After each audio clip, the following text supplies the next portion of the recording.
Ayan na, magkakasubukan na ng lakas yan. Tikalo na ni Boy Tato. Salamat niya kay Jason Casimiro. Oo, wala pa. Pakiramdaman mo na.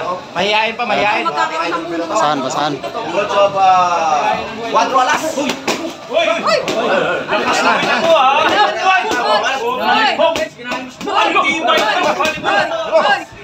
Grabe. Grabe talaga, lalakas.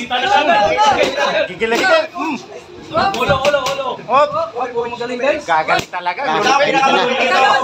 Ito yung mga pro boxer na nakapantalon. Dapat ano? Puro nakapantalon, walang ano, nakasulti kayo bagong boxer ngayon. Oh, partida yan. Dito ang Casimiro. Yan. Casimiro versus Boy Tato. Ayan. Ito na yung unang nakos Ayan. niya. Casimiro at idol ko dito. Alam Nakita na nyo, di ba? si Boy Tato ay puro kayabangan lang, walang ensayo yan. Hindi ito malalaman si Boy Tato. Subok sa bawat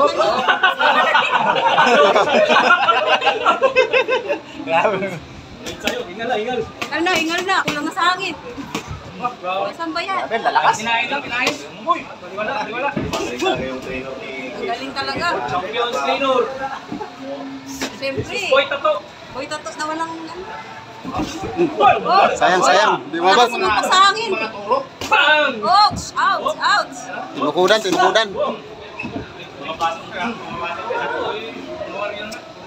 Yan, at least, sparring. Whoops.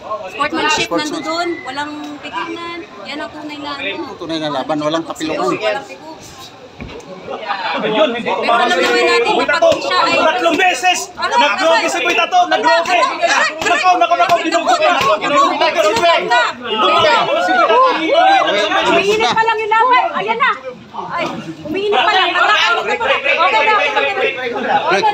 na.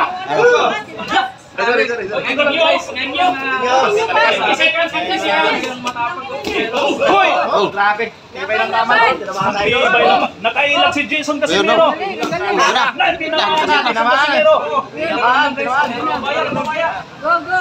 Sakol naman si Boy Tato ng dalawang...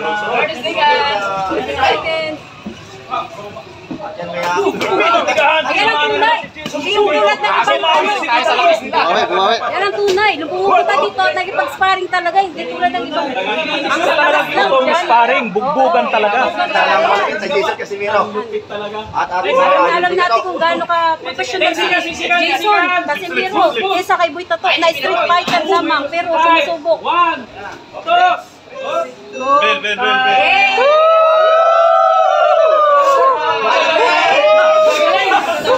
Galing.